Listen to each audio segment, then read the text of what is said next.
रायपुर से ही खबर मिल रही है, जहां छत्तीसगढ़ में एक बार फिर से ट्विटर वॉर छिड़ गया है। इधर छत्तीसगढ़ के मुख्यमंत्री भूपेश बघेल ने ट्विटर वॉर में अब ट्वीट करते हुए एक ट्वीट किया है और अपने ट्वीट में भूपेश बघेल ने अपने 2 साल पुराने ट्वीट पर रमन सिंह पर तंज कसा है। और रमन सिंह इधर कह रहे हैं कि विकास की चिड़िया 1.5 साल से कहां उड़ रही है। रमन सिंह ने ट्वीट किया है, भूपेश बघेल पर तंज कसा है। तो ये बड़ी खबर इस वक्त भूपेश बघेल के 2 साल पुराने ट्वीट पर रिट्वीट किया है। रमन सिंह ने, पूर्व मुख्यमंत्री हैं छत्तीसगढ़ के, उन्होंने ये ट्वीट किया है और तंज कसा है भूपेश बघेल पर।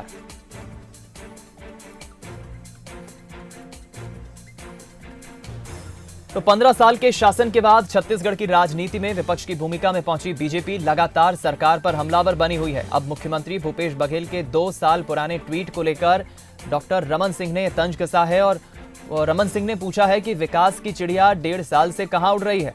उन्होंने कहा कि ना रोजगार, ना भत्ता, ना शराबबंदी है। वो चश्मा और आईना कहां गया जिसमें ये सब दिखता है। पूर्व मुख्यमंत्री डॉक्टर रमन सिंह ने सीएम भूपेश बघेल के पुराने ट्वीट को ही रिट्वीट करते हुए विकास की चिड़िया की याद दिलाई। उन्होंने कहा कि विकास के दावों पर हर बात पर ना है, ना सड़क है, ना अस्पताल है, ना स्कूल, ना कॉलेज, ना रोजगार, ना शराबबंदी, ना भत्ता, ना बोनस। उन्होंने आगे लिखा कि यह विकास की चिड़िया भी छत्तीसगढ़ में 1.5 साल से पता नहीं कहां उड़ रही है।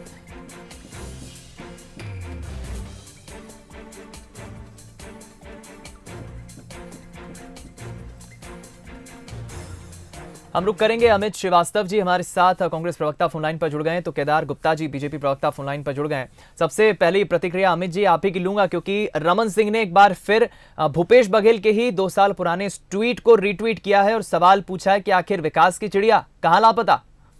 देखिए, विकास की जो चिड़िया है वो छत्तीसगढ़ में लोगों को दिख रही है। जिस प्रकार से रमन सिंह जी की पूर्ववर्ती सरकार थी और यहाँ पर लोगों ने कुशासन देखा, कमीशनखोरी जो चल रही थी, जन विरोधी नीतियों के तहत वो जो काम कर रहे थे, जनता ने उनको 15 साल बेमिसाल 14 में लाके छोड़ दिया और जनता ने ये बता दिया है कि आपने 15 साल में क्या काम किया था। रही बात हमारे 1.5 साल के कार्यकाल की, तो आज छत्तीसगढ़ चौमुखी विकास की ओर अग्रसर हो रहा है, समृद्ध छत्तीसगढ़ बनने की ओर अग्रसर हो रहा है और नवा छत्तीसगढ़ राज्य के सपने को लेके हम साकार करने में लगे।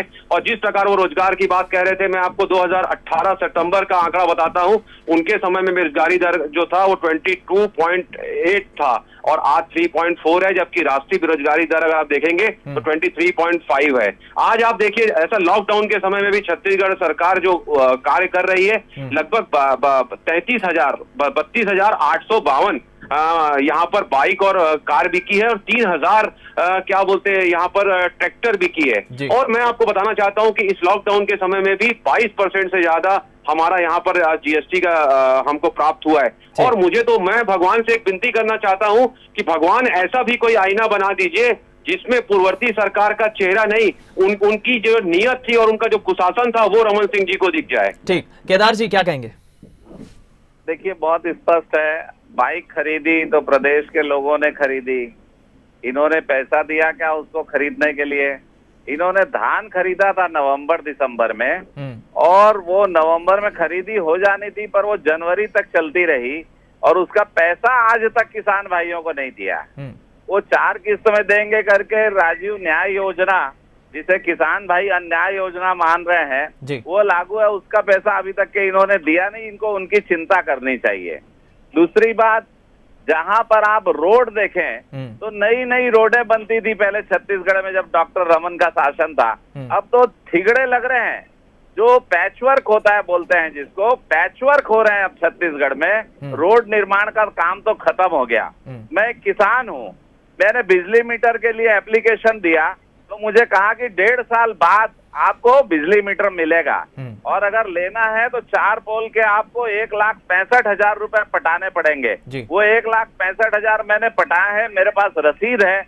किसानों को अगर बिजली का मीटर लेने 1,65,000 रुपए पटाना पड़े 4 पोल के लिए, जो डॉक्टर रमन सिंह के समय फ्री था, तब इनका 2,500 रुपए धान खरीदने का मतलब क्या हुआ? पूरा पैसा तो वहीं घुस गया बिजली के मीटर में। शिकायतों की फहरिस्त बड़ी लंबी है केदार गुप्ता जी, लेकिन जाहिर है कि अमित जी का भी अपना मत है और उन्होंने भी कुछ अपने आंकड़े गिनाए हैं, लेकिन ये एक लंबा विषय, हम इस पर करेंगे कभी चर्चा। बहरहाल फिलहाल आप दोनों का बहुत बहुत धन्यवाद बातचीत के लिए, प्रतिक्रिया के लिए।